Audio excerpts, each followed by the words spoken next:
Bonjour à tous, je suis le professeur Vincent Leroy du CHU Grenoble-Alpes. Voici mes conflits d'intérêts. Alors, comme vous le savez, beaucoup de progrès ont été accomplis ces dernières années dans la compréhension, dans la prise en charge de la cholangite biliaire primitive. Et ça aboutit à l'élaboration des recommandations très récentes de l'EASL sur la prise en charge de cette maladie. Alors d'abord, meilleure compréhension de la physiopathologie de la CBP. Il ne fait aucun doute qu'il s'agit d'une maladie auto-immune, elle est associée à d'autres maladies auto-immunes. Néanmoins, l'anomalie initiale est très probablement un défaut dans l'excrétion des acides biliaires, avec en particulier un défaut d'excrétion du bicarbonate, celui-ci étant indispensable à la protection de la muqueuse biliaire.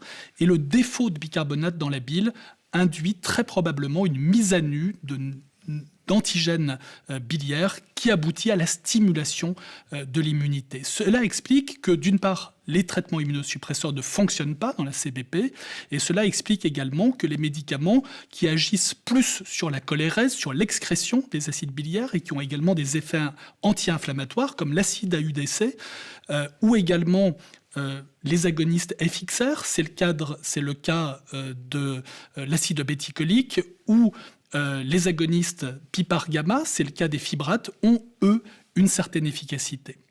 Alors tout d'abord, pour ce qui est du diagnostic, les choses ont changé. Chez un patient qui est porteur d'une cholestase, la simple présence d'anticorps anti-mitochondrie ou, à défaut, d'antinucléaires spécifiques de la cholangite biliaire primitive suffit à apporter le diagnostic de CBP sans nécessité de biopsie hépatique. C'est important, ce n'était pas le cas il y a quelques années, sans nécessité non plus d'autres explorations, et en particulier, il n'est pas nécessaire de demander de cholangio-IRM puisque les voies biliaires visibles en IRM ne sont pas atteintes dans la cholangite biliaire primitive. Et ce n'est qu'en cas de négativité de ces anticorps qu'il faut procéder, ce sont les recommandations de l'EASL, à des tests supplémentaires, cholangio-IRM, biopsie hépatique, voire test génétique, lorsque l'ensemble du tableau est négatif. De telle sorte que le diagnostic de CBP est aujourd'hui facile à faire sur le plan sérologique et sur le plan thérapeutique depuis des années, depuis les travaux de Raoul Poupon. Le traitement repose sur l'acide urso-désoxycholique. Vous savez que ce traitement permet d'améliorer la survie des patients en comparaison à des patients non traités et permet, lorsque la prise en charge s'est faite précocement, avant le stade de cirrhose, permet d'obtenir une survie comparable chez les malades traités à celle d'une population contrôle. Alors ce n'est pas le cas, vous le voyez sur le graphe en bas, chez les patients au départ cirrhotiques traités. Alors là, le pronostic est évidemment moins bon par rapport à une population non traitée. De telle sorte que les recommandations de l'EASL sont de démarrer à la posologie 13 à 15 mg kg, un traitement par AUDC dès le diagnostic de CBP posé et bien entendu un traitement prolongé. Néanmoins, même si l'on s'intéresse aux formes précoces, traitées, il est apparu par la suite, et c'est l'équipe de Saint-Antoine qui s'est beaucoup intéressée à ce sujet, et c'est le travail publié par Christophe Corpéchon en 2011, montrant que en cas de traitement, en cas de non-réponse biochimique, des complications pouvaient survenir, et quand on regarde la survie complication, elle est altérée avec des seuils qui ont été définis, des niveaux de phosphatase alcaline à 1,5 fois la normale, d'azate également, ou une bilirubine élevée. Pour les conditions, pour les patients qui, un an après le début du traitement, n'obtiennent pas ce taux de réponse biochimique, il existe une altération de la survie sans complications hépatiques. Alors, l'EASL a indiqué que la survie des patients au stade précoce ayant des phosphatases alcalines normales ou à moins de 1,5 fois la limite supérieure à la normale et une bilirubine normale, un an après le début du traitement, ont une survie comparable, similaire à celle de la population générale.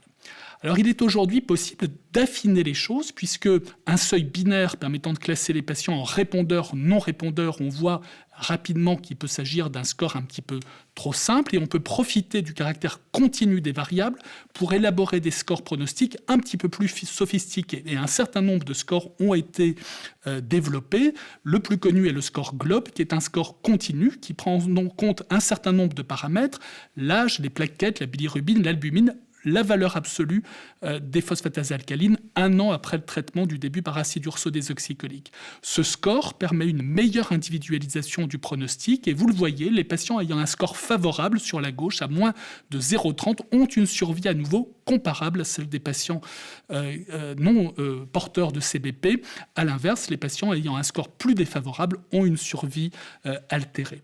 Deuxième élément pronostic important, c'est l'élasticité du foie, dont l'intérêt pronostic dans les hépatites virales est connu. Là encore, c'est un travail de Christophe Corpechot, publié en 2012, montrant qu'en cas d'élasticité du foie élevée et s'aggravant progressivement dans le temps, avec un seuil de 2,1 kPa par an, le pronostic était plus sévère que les patients n'ayant pas cette évolution favorable de FibroScan. Dans ces conditions, l'EASL a préconisé l'utilisation de l'élastographie d'une part, des scores de risque, le GLOBE dont j'ai parlé, Luca-PBC, qui est un autre score pronostic voisin, pour mieux préciser le risque individuel. Bien entendu, ce que l'on attend, ce sont des scores de nouvelle génération qui vont combiner à la fois les variables cliniques, biologiques dont j'ai parlé et également l'élasticité du foie. On devrait aboutir à des scores encore plus perfectionnés. Alors pourquoi c'est important d'identifier le risque individuel chez chacun de nos patients traités et pourquoi c'est important d'évaluer la réponse à l'EUDC? Eh bien, c'est parce qu'aujourd'hui, ce qui n'était pas le cas auparavant, on dispose de stratégies de deuxième ligne. Et parmi les stratégies de deuxième ligne, l'une à l'AMM, c'est l'acide obéticolique, deux non pas l'AMM, les fibrates et le budesonide. Alors, avant de prendre une décision et avant de choisir l'un ou l'autre de ces traitements, c'est extrêmement pratique, important de bien repositionner les choses. Il est vraiment important de repartir sur les critères de réponse non optimale à la UDC. J'ai remis ici les critères de Paris avec ce niveau de 1,5 fois la normale pour les phosphatases alcalines, les azates et la bilirubine élevée. Donc ça, c'est vraiment le plus simple. Et le score GLOBE et le FibroScan, ce sont des choses additionnelles qui sont un petit peu plus compliquées, mais pour rester simple, je crois qu'aujourd'hui, il faut mieux en rester à ces critères de Paris. La deuxième chose, il est très important d'évaluer la sévérité de la maladie. Le FibroScan doit être utilisé. La biopsie, j'y reviendrai dans un instant, doit vraiment être discutée au cas par cas en cas de réponse suboptimale. Il est également très important d'évaluer la qualité de vie des patients, le prurite, et puis également, c'est très important de vérifier les manifestations extra-hépatiques, se poser la question de l'os, faire une densitométrie osseuse et de l'envisager en tout cas au cas par cas. Et chez un patient, je dépasse ici les recommandations de l'EASL, mais c'est pratique, c'est la pratique clinique, qui sont en réponse suboptimale. Pensez systématiquement à la dysthyroïdie, il faut demander à une TSH, et pensez également à la maladie cœliaque en demandant des anticorps antitransglutaminase. Une fois qu'on a fait ce bilan, eh bien, il est possible de faire un choix thérapeutique parmi les options de deuxième ligne. Alors, quelles sont-elles? Le budesonide d'abord. Les études dont on dispose sont des études de phase 2. Les études de phase 3 ne sont pas encore publiées. 2 études en 2005 ont été publiées et montrent, chez des malades en réponse suboptimale à la UDC, une certaine efficacité du budesonide, à la fois en termes de réduction du niveau des phosphatases alcalines et également en termes d'amélioration histologique. Néanmoins, les cliniciens qui ont utilisé ce médicament ont souvent été déçus et je pense que ce médicament est surtout utile chez les patients qui ont soit une hépatite auto-immune associée dans le cadre d'un syndrome de chevauchement. Alors je vous ai remis ici les seuils habituellement retenus pour parler de syndrome de chevauchement, des transaminases à plus de 5 fois la normale, des IgG à plus de 2 fois la normale ou des anticorps antimusculistes positifs et une biopsie montrant une hépatite d'interface. Néanmoins, il est fréquent d'observer chez certains patients des augmentations plus modérées de transaminase, des IgG élevés mais pas à ce niveau-là, et une biopsie montrant une CBP plutôt hépatitique. Sans que l'on ait tous les critères de l'hépatite auto-immune associée, il peut y avoir des formes, on le voit bien, qui s'avoisinent à l'hépatite auto-immune associée. Et dans ces cas-là, je pense que la possibilité du budesonide doit vraiment évoquer. C'est ce qu'a indiqué le ASL en disant un syndrome de chevauchement avec l'hépatite auto-immune est présent dans 10% des cas. Ça peut être synchrone ou ça peut être plus rarement bétachrone. Une biopsie hépatique est à ce moment-là indispensable et elle doit être considérée, je crois qu'il faut le faire en pratique, dès lors que les transaminases ou les IgG sont élevés de manière inhabituelle, même sans atteindre le seuil, les critères de Paris pour le diagnostic de HAI. Et je pense que c'est dans ces conditions que le budesonide peut avoir une certaine place. La deuxième option, ce sont les fibrates. Plusieurs petites études ont été publiées. Une méta-analyse a été publiée l'an dernier montrant une certaine efficacité. La meilleure étude est très clairement l'étude Besurso qui a été présentée à l'EASL par Christophe Corpechot, qui n'est pas encore publiée. Il s'agit d'une étude randomisée ayant inclus 100 malades, 50 recevant du placebo, 50 du bézafibrate à la dose de 400 mg par jour, chez des malades en échec ou en tout cas ayant une réponse suboptimale à la UDC après 12 mois de traitement. Et les malades ont été traités et suivis pendant 2 ans après la randomisation. Les critères de jugement étaient extrêmement stricts puisqu'il s'agissait de la stricte normalisation des tests biologiques hépatiques. Et vous voyez que chez ces patients difficiles à traiter en réponse suboptimale à la UDC, 30% d'entre eux ont obtenu cette réponse biochimique complète. Et si l'on s'adresse au pourcentage de malades ayant strictement normalisé les phosphatases alcalines, eh bien 67% d'entre eux avaient une telle normalisation. Cette amélioration biochimique était associée d'une part à une amélioration significative du prurite et d'autre part à un effet bénéfique sur l'évolution de l'élasticité du foie. Si l'on regarde les recommandations de l'EASL a été particulièrement prudente sur les fibrates, malgré cette étude, qui n'est pas encore publiée, mais il est probable que les recommandations changeront suite à la publication définitive de ce travail très convaincant. Et donc, l'EASL a considéré que les résultats, à la fois pour le budésonide et pour les fibrates, n'ont pas encore été publiés, et qu'aucune recommandation ne pouvait actuellement être formulée. Alors si l'on regarde maintenant l'acide obéticolique, donc qui est un agoniste FXR, qui a un effet à la fois sur le métabolisme des acides biliaires, sur leur excrétion, qui a également des effets anti-inflammatoires, peut-être antifibrosants, une étude, l'étude POISE, a comparé à nouveau chez des patients ayant une réponse suboptimale à la UDC ou étant intolérants, c'était le cas d'un petit peu moins de 10% des malades à la UDC, ces patients ont été traités par de l'acide obéticolique ou par du placebo. Alors 2 bras de traitement ont été évalués, un bras à 5 mg par jour jusqu'à 6 mois de traitement avec une augmentation à 10 mg si la tolérance le permettait et si l'efficacité était insuffisante, et puis un bras 10 mg par jour d'emblée. Si l'on regarde les résultats, cette fois-ci, il ne s'agit pas d'une stricte normalisation des phosphatases alcalines, mais d'une réponse selon les critères de Toronto, qui sont très proches des critères de Paris. Ce sont des phosphatases alcalines à un petit peu moins d'1,67 fois la normale. Eh bien, on s'aperçoit que près de 50% des malades, 1 an après le début du traitement, obtenaient cette réponse biochimique. Et globalement, 77% des patients présentaient une diminution des phosphatases alcalines, et la diminution des phosphatases alcalines était globalement en amplitude de 30%. Alors si l'on convertit cette réponse biochimique en pronostic, alors ça c'est une étude de modélisation qui a été publiée dans les mois suivants, considérant l'amélioration des phosphatases alcalines et recalculant le fameux score GLOBE pour voir l'impact pronostique. Eh bien, cette modélisation permet d'anticiper une amélioration de la sérovie, une réduction des complications hépatiques si la réduction des phosphatases alcalines, si la réponse biochimique obtenue sous acide obéticolique est bien liée de la même manière que celle obtenue avec l'acide obéticolique à une amélioration du pronostic. Néanmoins, une étude randomisée avec un long suivi sur plusieurs années est actuellement en cours pour confirmer chez de réels patients ce bénéfice sur la survie sans complications.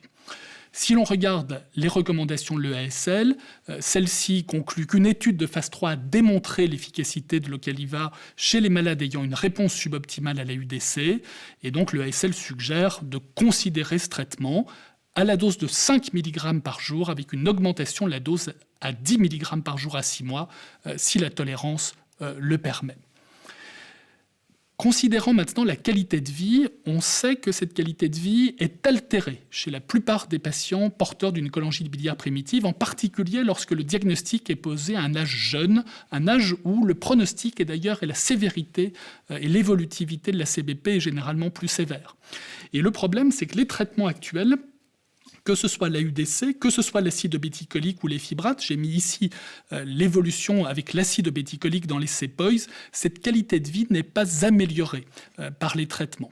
Et il est donc nécessaire de proposer à nos patients des stratégies thérapeutiques alternatives, un accompagnement de l'éducation thérapeutique des associations de patients. L'EASL a insisté sur la nécessité de proposer cet accompagnement, ce qui est pas facile à faire pour les équipes des pathologies. Et clairement, les patients atteints de CBP doivent avoir un suivi clinique structuré, adapté à la sévérité bien sûr, et un parcours patient dédié devrait être développé, avec en particulier des mesures d'accompagnement spécifiques, d'éducation thérapeutique pour aider les patients à vivre avec leur symptomatologie. Parmi les symptômes qui diminue la qualité de vie des patients, il y a bien évidemment le prurite. Ce prurite, il faut essayer de l'objectiver de la manière la plus objective possible, et on dispose d'échelles visuelles analogiques pour cela. Il faudrait le faire en pratique. Et je reviens sur le prurite, plus spécifiquement présenté par les patients traités par acide obéticolique, parce qu'il s'agit du principal effet secondaire de ce traitement. Il atteint un petit peu plus de 40% des patients, même si au départ, une majorité de ces patients étaient déjà porteurs d'un prurite. À nouveau, il s'agit de patients en réponse suboptimale au traitement. Eh bien, au début du traitement, il existe une augmentation du prurite, mais qui est temporaire, de telle sorte, et cela justifie la posologie initiale de 5 mg. Vous voyez que lorsque la posologie initiale de 10 mg est utilisée, ce sont près de 2/3 des patients qui présentent un prurite, et il vaut mieux dans ces conditions, c'est la recommandation, démarrer à 5 mg et passer à 10 mg après 6 mois de traitement, si le prurite est absent ou est contrôlé, et si, bien entendu, l'efficacité est insuffisante et nécessite une optimisation thérapeutique.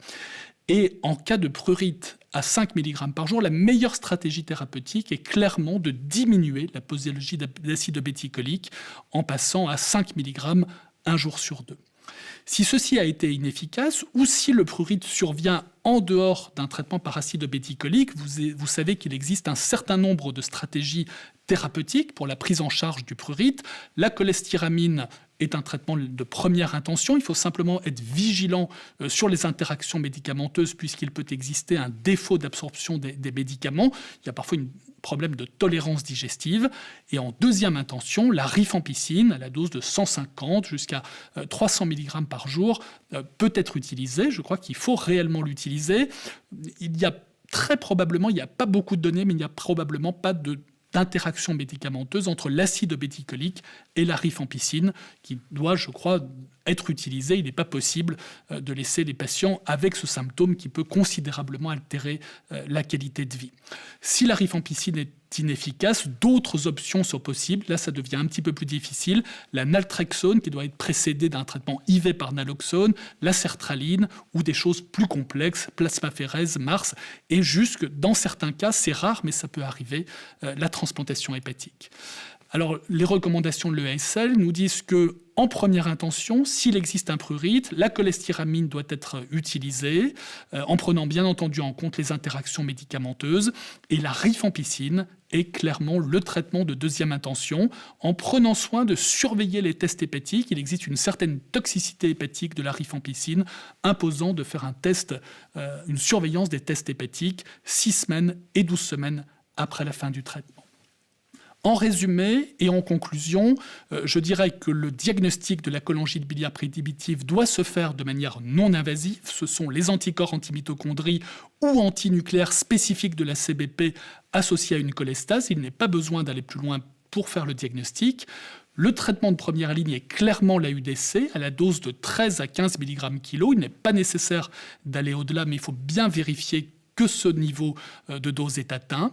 Il est extrêmement important d'identifier les patients ayant une réponse suboptimale à la UDC en utilisant de manière extrêmement simple les critères de Paris au seuil de 1,5 fois la normale pour les phosphatases alcalines, les azates ou la bilirubine, qui doit être inférieure à la normale.